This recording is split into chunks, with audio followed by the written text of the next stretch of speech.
आज मी C सेक्शननंतर first time walk केले. ते पुढे समजेलच, पण त्या अगोदर नमस्कार, मी पूजा. तुम्हा सर्वांचे माझ्या नवीन एका व्हिडिओमध्ये स्वागत करते. तर आज माझा हॉस्पिटलमधला 3रा दिवस आहे. सकाळी मी ब्रेकफास्टमध्ये चहा आणि बिस्किट खाल्ले आणि थोडा वेळ आराम केला. आजही मला तेवढेच गरम होत होते आणि माझा चेहराही खूप सुजलेला.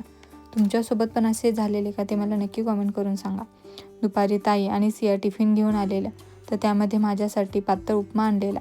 त्यानंतर नवरात्रीमध्ये म्हणजे बरोबर दसऱ्याच्या आदल्या दिवशी बाबू आमच्या आयुष्यात आला, म्हणून त्यांनी करमाळ्यातील आई कमलाभवानी देवीची ओटी भरण्यासाठी साडी आणलेली. सर्व काही व्यवस्थित झाले म्हणून. आणि माझीही खूप जास्त इच्छा होती की माझी डिलिव्हरी नवरात्रीमध्ये व्हायला पाहिजे असे, आणि ती देवीने इच्छा पूर्ण केली. आणि बरोबर दसऱ्याच्या आदल्या दिवशी माझी सुखरूप अशी डिलिव्हरी झाली.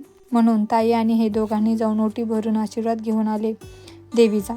तर काल मला डॉक्टरांनी आज तुला चालायचे आहे असे सांगितलेले, पण मी त्या अगोदर म्हणजे काल संध्याकाळीच फर्स्ट टाईम वॉक केले. कारण झाले असे की बाबूला फिडिंगसाठी मला उठायला लागायचे आणि उठत असताना माझा जोरात धक्का लागल्यामुळे युरिनचा पाईपच निघाला आणि त्यामुळे मी दुसऱ्या दिवशी संध्याकाळी युरिनसाठी उठून चालले आणि ते फर्स्ट वॉक भयानक होते. असे वाटत होते की माझ्या बॉडीमध्ये काही त्राणच नाही. पूर्ण बॉडी अशी थरथर कापत होती. तेव्हा आई आणि ताई म्हणजे माझी चुलती दोघींनी धरून मला बाथरूममध्ये घेऊन गेली युरिनसाठी. त्यानंतर डॉक्टरने मला 2-3 तासांनी जसे पॉसिबल होईल तसे हळूहळू वॉक कर, म्हणजे सर्व व्यवस्थित झाले तर उद्या डिस्चार्ज देता येईल असे सांगितलेले.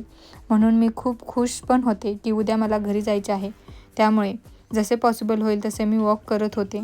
आणि आत्ताची जी क्लिप आहे ती माझी सेकंड वॉकची आहे.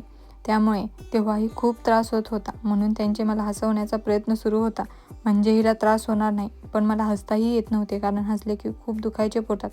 त्यानंतर मी 3 ते 4 वेळा सपोर्टने वॉक केल्यानंतर मला एकटीलाही विदाऊट सपोर्ट चालता यायला लागले. त्यामुळे आता मला आतुरता होते ती पटकन घरी जाण्याची, कारण घरी गेल्याशिवाय आपण आता ठीक आहोत ही फिलिंगच येत नाही. तर नेक्स्ट व्हिडिओमध्ये समजेल की मला डॉक्टरांनी डिस्चार्ज दिला की नाही. त्यामुळे नेक्स्ट व्हिडिओ नक्की पहा आणि आपल्या चॅनलला सबस्क्राईब करा.